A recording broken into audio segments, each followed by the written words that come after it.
Bonjour à toutes et à tous. Aujourd'hui, le Jean Moulin Post est allé voir le cycle de conférences Parlons Avenir organisé par l'ADSP, l'Association Droit et Sciences Politiques de Lyon 3. Leur objectif, faire se rencontrer des étudiants ainsi que des professionnels et des étudiants en master pour nous aider dans notre orientation. Allez, on y va!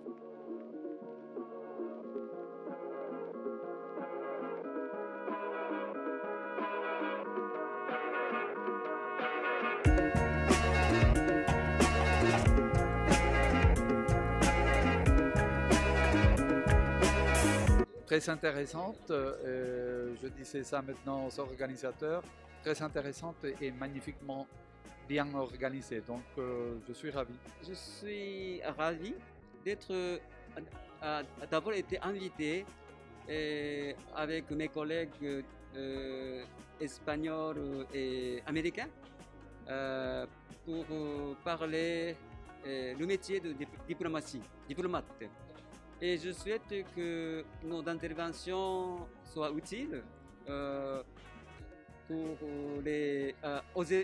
aux participants pour réfléchir sur leur avenir. Je crois que le métier, la carrière des diplomates est une carrière vraiment passionnante qui a des points comme tout, positifs et négatifs, mais pour ceux qui sont intéressés, je crois qu'ils ne devraient pas avoir peur d'aller un peu plus loin et au moins essayer de connaître mieux comme on l'a fait aujourd'hui.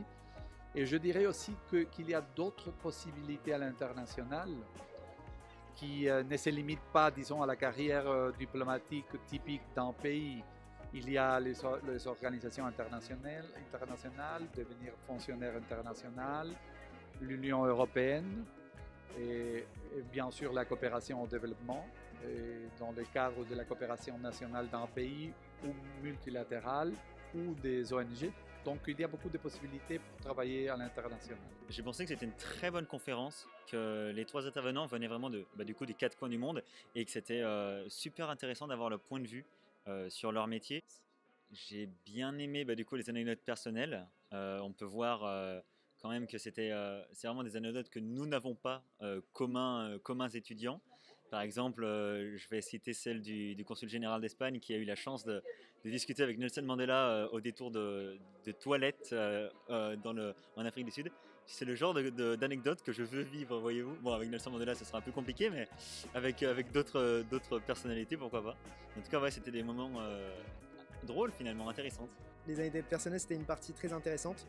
La partie aussi sur les questions étudiants, il y avait des questions très pertinentes qui ont été posées, des questions sur la diplomatie culturelle, des questions sur le lien entre les politiques et les diplomates. Donc franchement, c'était très bien.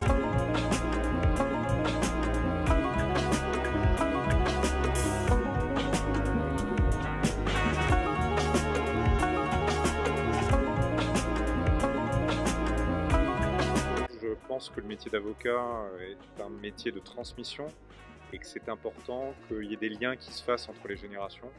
Et je trouve que d'être invité et de participer à ce genre de conférence-là permet d'enrichir ce lien-là. Quand nous, on était étudiants ici, on n'avait pas ce genre de conférence et je trouve que de laisser cette possibilité d'interagir avec les professionnels du droit, bon là en l'occurrence il y avait 3 avocats, mais c'est vrai que c'est pas plus mal que vous sachiez dès la L1 et L2 un petit peu vers quoi vous allez en embrasant notamment la volonté d'exercer la profession d'avocat.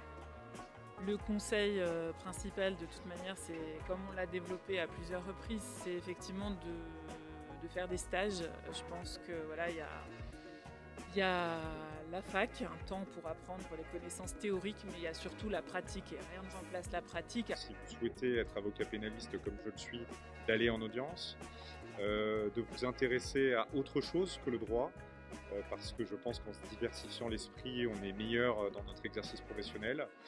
Et surtout de ne pas oublier que la faculté est un temps certes pour travailler, mais c'est aussi un temps pour se divertir. Le meilleur choix que vous aurez, c'est celui dans lequel vous trouverez la plus grande satisfaction personnelle.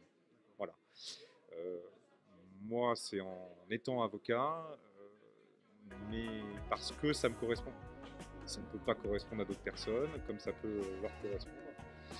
Quoi qu'il en soit, voilà, il ne faut pas oublier qu'à mon sens, le principal conseil qu'on peut vous donner, c'est de suivre la voie qui vous semble être la meilleure pour vous.